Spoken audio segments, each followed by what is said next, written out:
ஓம் சாய்ராம், ஜெய் சாய்ராம். எல்லாரும் நல்லா இருக்கணும், எல்லாருக்கும் நல்லதே நடக்கணும். அன்பு குழந்தையே, நீ செய்யாமல் விட்டுவிட்ட எல்லா வேலைகளையும் முடிப்பதற்காக தான் உன் சாயப்பா யோகத்தோடு உன் வீட்டு வாசலில் காலடி எடுத்து வச்சுட்டேன். நான் உன் வீட்டுக்குள் காலடி எடுத்து வைத்த நேரம் நீயும் அதிர்ஷ்டத்தை பெறுவதற்காக என்னை நோக்கி காலை எடுத்து வைத்து விட்டாய் அல்லவா? இனி உன் மனசு விரும்பக்கூடிய எல்லா விஷயங்களிலும் உனக்கு துணையாய் இருந்து நான் உதவி செய்ய போறேன். நீ ஆசைப்பட்டதையெல்லாம் அடைவதற்கு உனக்கு உறுதுணையாய் நான் இருப்பேன் என் செல்லமே.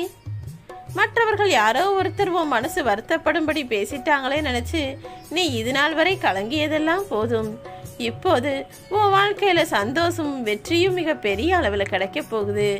துன்பமோ துயரமோ, வெற்றியோ தோல்வியோ, சந்தோஷமோ கவலையோ, எதுவுமே நிரந்தரமில்லாத இந்த உலகத்தில் நீ தோல்வி நேர்ந்தால் எதற்காக அதை நினைச்சு வருத்தப்படணும்? ஒரு தோல்வியை அடையும் போதே அதற்கடுத்து நிச்சயமாக கண்டிப்பாக மிகப்பெரிய வெற்றி காத்திருக்கிறதுன்னு நினைச்சுக்கிட்டு இதுவும் கடந்து போகுங்கிற சொல்லை உன் மனசுல நீ விதைச்சினாலே தோல்வியை சுலபமாக கடந்து வந்துவிடலாம் என் செல்லமே. உனக்கு ஒரு துன்பம் நேர்கிறது என்றாலே அடுத்து மிகப்பெரிய இன்பம் காத்திருக்குங்கிறத புரிஞ்சுக்கோ. துயரம் கடந்து உன்னுடைய வாழ்க்கையில மகிழ்ச்சி பெருக வேண்டும் என்பதுதானே நான் உனக்கு எழுதப்பட்ட விதி. உன் மனசு காயப்படக்கூடிய நேரங்களில் எல்லாம் அதை நீ சுலபமாக கடந்து வருவதுதான் ஆரோக்கியமான மனநிலை. அப்படி உன் மனசை எப்போதும் நிம்மதியாக நீ வச்சுக்கிட்டினா நீ செய்யக்கூடிய செயல்களில் எல்லாம் யோகத்தை பெறுவாய். ஏன்னா உன் கூட இருக்கக்கூடிய உன் சாயப்பாக்கு நிம்மதியும் சந்தோஷமும் உனக்கு கொடுப்பதுதான் வேலையாகவே இருக்கு. நீ இப்போது சற்றும் எதிர்பார்க்காத வகையில அதிர்ஷ்டத்தை உன் வாழ்க்கையில அள்ளி கொடுக்க போறேன். யோகம் உன்னை நோக்கி வந்து விட்டதல்லவா? இனி நீ எதை தொட்டாலும் எல்லாம் பொன்னாகத்தான் போகிறது. உன்னுடைய கவலை என்னங்கிறது எனக்கு தெரியும். அதற்கான மாற்றத்தை தானே இப்போது உருவாக்கப் போகிறேன். நம்பிக்கையோடு இரு. தேவையில்லாம எதற்காகவும் பயப்படாதே என் செல்லமே. எல்லா திசைகளிலும் உன் சாயப்பா உன்னை சூழ்ந்து நிற்கும் போது நீ எதற்காக கவலைப்பட வேண்டும்? நீ என்னுடைய பிடியில் தானே இருக்கிறாய்.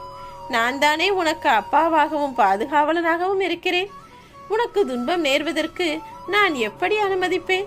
ஒரு அப்பாவா இருந்து உன்னை பாதுகாத்து உன் தேவைகளையும் விருப்பங்களையும் நிறைவேற்றி நீ வாழ்க்கையில நல்லா வரணும்னு தான் உனக்காகவே உன் கூடவே இருக்கேன். பிரச்சனையில இருக்கக்கூடிய ஒருத்தருக்கு என்ன வேணும்னு கேட்பவர்களை காட்டிலும் அவனுக்கு நல்லா வேணும்னு சொல்லக்கூடிய மனிதர்கள் இப்போ அதிகமாயிட்டாங்க.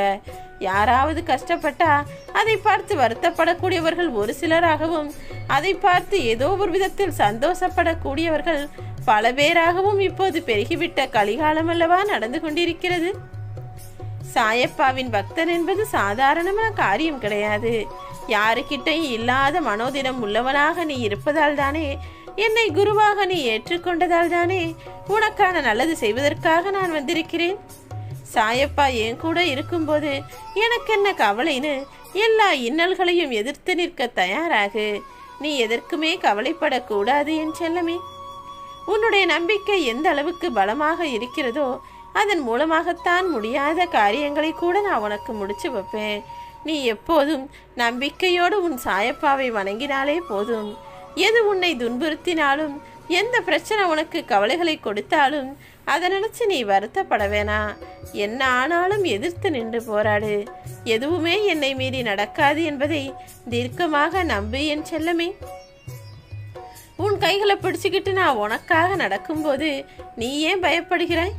என்னுடைய நல்லாசிகளோடு இந்த நாளை நம்பிக்கையாக சந்தோஷமாக துவங்கு. இனி எல்லாமே உனக்கு நல்லதாக நடக்கும். உன் வீட்டில் இருக்கக்கூடிய துஷ்ட சக்திகளையும் எதிர்வினை அதிர்வுகளையும் நான் உனக்கு விலக்கி வைத்து மன நிம்மதியையும் நல்ல உடல் ஆரோக்கியத்தையும் உனக்கு கொடுக்க போறேன். நீ ரொம்ப கடுமையாக உழைக்கிற, அதிகளவு முயற்சி செய்தும் கூட உன் வாழ்க்கையில முன்னேற்றம் இல்லாம வருத்தப்படுறன்னு எனக்கு தெரியும். இப்போது நான் உன் வீட்டுக்குள் அடியெடுத்து வைத்து விட்டதால் இனி யோக சக்திகள் உனக்குள் அதிகமாகி துஷ்ட சக்திகள் உன்னை விட்டு விலகி எல்லா விஷயங்களும் நீ நினைச்சது போல நல்லபடியாக நடந்து முடியும்.